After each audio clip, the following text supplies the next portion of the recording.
Assalamu alaikum, my dear students. I hope all of you are doing well. Welcome to lecture number 13 of FBIEC HSSC 2 Computer Science Series.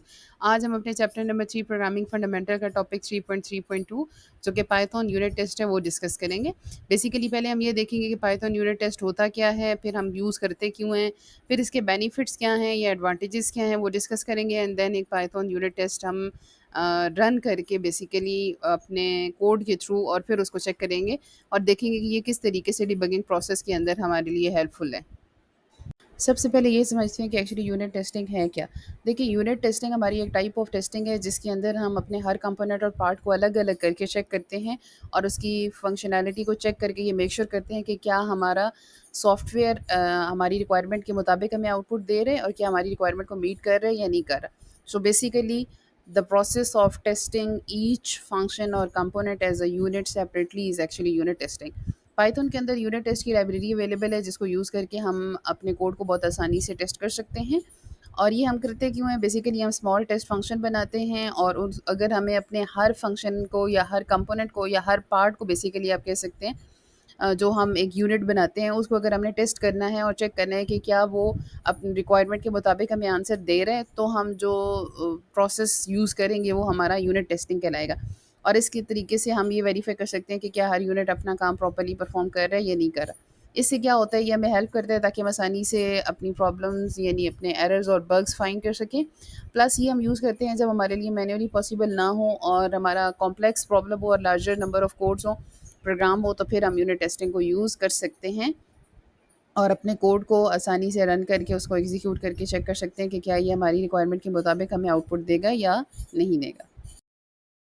Okay, तो अब discuss करते हैं कि actually हम unit testing use करते क्यों हैं। देखिए, जब हमारे पास एक लार्ज और कॉम्प्लेक्स प्रोग्राम आता है जिसमें हर एक फंक्शन की आउटपुट हम मैनुअली मुराद हम खुद से एक-एक की चेक नहीं कर सकते कि क्या ये हमें हमारी रिक्वायरमेंट के मुताबिक आउटपुट दे रहे हैं और क्या हर एक फंक्शन और होल हमारा सॉफ्टवेयर हमारी रिक्वायरमेंट के मुताबिक हमें आउटपुट दे रहे हैं या नहीं दे रहा। तो वहाँ पर हमें ज़्यादा बेहतर ऑप्शन जो अवेलेबल है वो यूनिट टेस्टिंग है, जिसके थ्रू हम अपना सिंपल टेस्ट, जैसे लेट्स सपोज हमने अगर एक यूनिट को टेस्ट करना है तो हम उसका एक टेस्ट फंक्शन बना सकते हैं, देन उसके थ्रू ग्रुप ऑफ टेस्ट हम उस फंक्शन के अंदर प्लेस करके उन्हें रन करके चेक कर सकते हैं। अगर कोई टेस्ट फेल होगा तो वो हमें आइडेंटिफाई कर देगा या हमें बता देगा कि ये टेस्ट आपका फेल हो चुका है, जिसके अकॉर्डिंग हम आइडेंटिफाई कर सकते हैं आसानी से कि अच्छा यहाँ पर किस तरीके से हमारी जो आउटपुट है वो काम नहीं कर रही। तो बेसिकली हम ऑटोमेट कर देते हैं, यानी ऑटोमेटिकली वो आउटपुट चेक करके बता देता है कि क्या वो करेक्ट है या फिर नहीं है। इस तरीके से हमारा डिबगिंग का प्रोसेस आसान हो जाता है। प्लस हम ब्रेक पॉइंट्स और वॉच पॉइंट्स भी ऐड कर सकते हैं और अपने स्पेसिफिक वैल्यू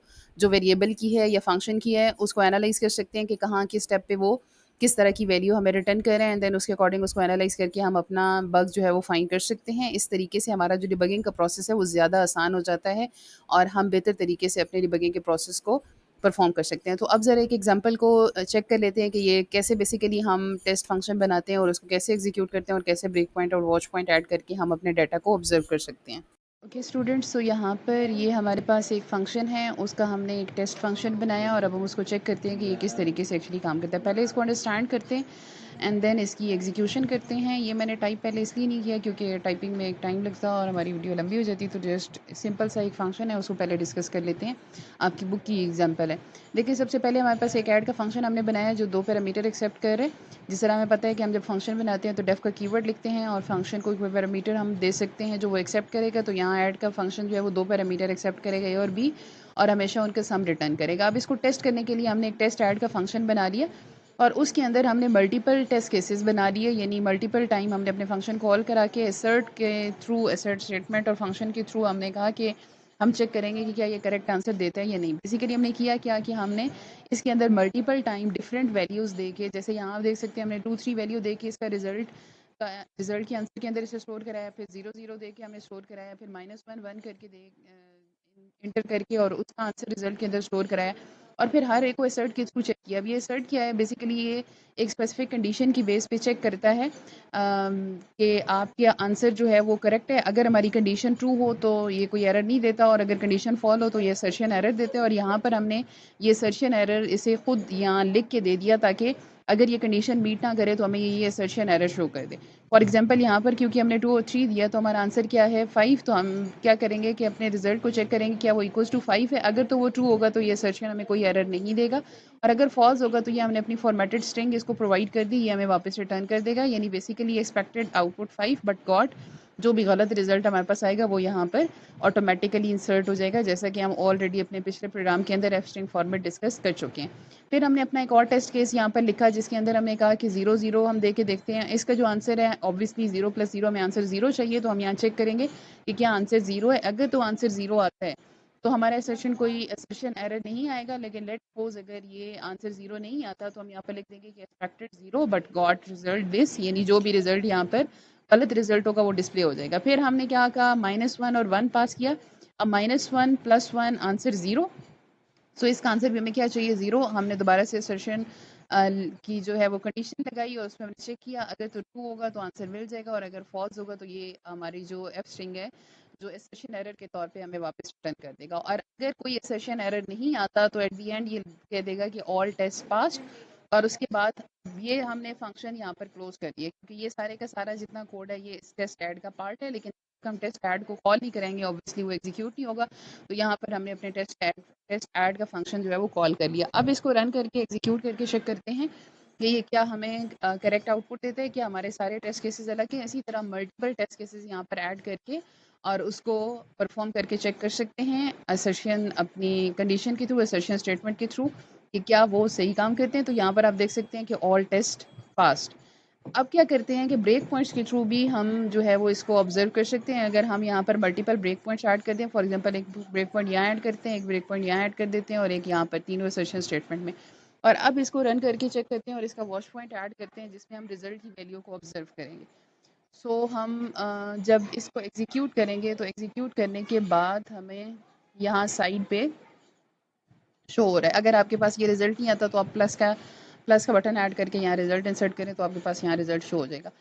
अब हमने अगले स्टेप पे जाना है, तो हम यहाँ पर हमें रिजल्ट क्या नज़र आ रहा है 5, यानी इसका मतलब है कि यहाँ तक हमें रिजल्ट का आंसर 5 ही मिला।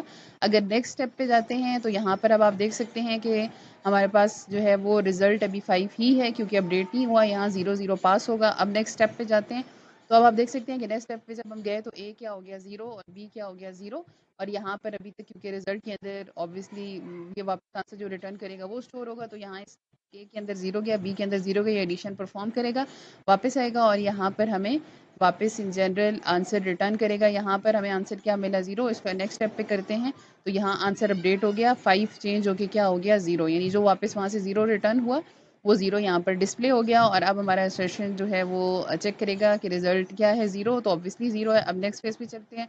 इसी तरह हम स्टेप बाय स्टेप देख सकते हैं किस तरीके से हमारी वैल्यू चेंज हो रही है। अब ये 0 ही रहेगी अनटिल कि ये -1 और 1 हमारे ए और बी के पास जाएगा। यू कैन सी हियर ए -1 है और बी 1 है। वैल्यूज़ अपडेट होंगी। अब यहाँ से वापस हमारे पास आंसर आएगा 0, तो यहाँ पर फिर आंसर हमारा क्या आया 0। नेक्स्ट स्टेप पे गए, रिजल्ट 0, और उसके बाद सारे टेस्ट केसेस पास। तो अब यहाँ पर क्या आ जाएगा कि प्रिंट ऑल टेस्टेड, जो टेस्ट है वो पास्ड। तो इस तरीके से हम अपने वॉच पॉइंट के थ्रू और लोकल वेरिएबल्स के थ्रू इसको ब्रेक पॉइंट ऐड करके ऐड ऑब्जर्व कर सकते हैं कि क्या हमारे वेरिएबल की वैल्यू सही अपडेट हो रही है और क्या वो प्रॉपर्ली असाइन हो रही है, कहीं कोई एरर तो नहीं है। अगर कोई एरर नहीं होगा तो टेस्ट पास हो जाएंगे, अदरवाइज हमें यहाँ पर हाईलाइट कर देगा और हम उसको चेक कर लेंगे कि क्या ये सही काम कर रहे हैं, यानी नहीं काम सही कर रहा है, नहीं कर रहा। अगर नहीं कर रहा तो ऑब्वियसली हमें वहाँ से वेरिएबल की वैल्यू से पता चल जाएगा कि why it's not working. So let's find up today's lecture. Basically आज के लेक्चर में हमने देखा कि किस तरीके से हम यूनिट टेस्टिंग यूज़ करते हैं in order to find the bugs और एरर्स, और किस तरीके से हम ऑटोमेटिक टेस्ट केसेस जो हैं वो अप्लाई कर सकते हैं, और फिर जो फेल्ड टेस्ट केसेस हैं उनको वॉच पॉइंट्स और ब्रेक पॉइंट्स ऐड करके उनकी वैल्यूज़ को ऑब्जर्व करके देख सकते हैं कि किस तरीके से वो प्रॉब्लम क्रिएट कर रहे हैं और उन्हें हम कैसे रिजॉल्व कर सकते हैं। So that's how unit testing help us in order to make our code more reliable and help us to identify the errors or bugs quickly. Do like and subscribe my channel if you found these videos useful. Thank you for watching.